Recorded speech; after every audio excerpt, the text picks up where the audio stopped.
Mr. Markoff was the sole occupant of cell number 24 at the Nashua Street Jail. At 1:59 a.m. on Sunday, August 15th, he was alone in his cell and turned out his light. A review of surveillance footage reveals that no one entered Mr. Markoff's cell until the time he was discovered some 8 hours later at 10:06 a.m. Mr. Markoff took several measures to harm himself and ensure his own death. Using a primitive scalpel fashioned from a pen and a sharp piece of metal, he inflicted a series of small puncture wounds and incisions on his body, including his neck, arms, wrist, and ankles. He hit several veins and the carotid artery in his neck.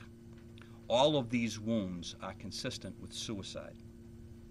Mr. Markoff fashioned a plastic bag around his head and tightened it with a length of gauze around his neck. He fastened a second plastic bag around his feet. These were large, clear plastic bags available to inmates at the jail. After autopsy, the medical examiner determined that this series of actions resulted in air loss and blood loss and combined to cause his death.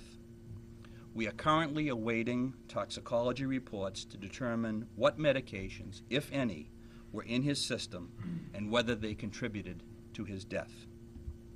Many of you have also asked questions about what effect Mr. Markoff's death has on the criminal case against him.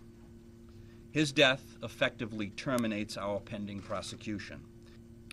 With Philip Markoff's final actions, the Brisman family has been deprived of an opportunity to hear a verdict rendered, to see justice pronounced, and even the chance to tell the court and Mr. Markoff face to face what Gillis meant to them and the immeasurable pain and loss he inflicted upon them.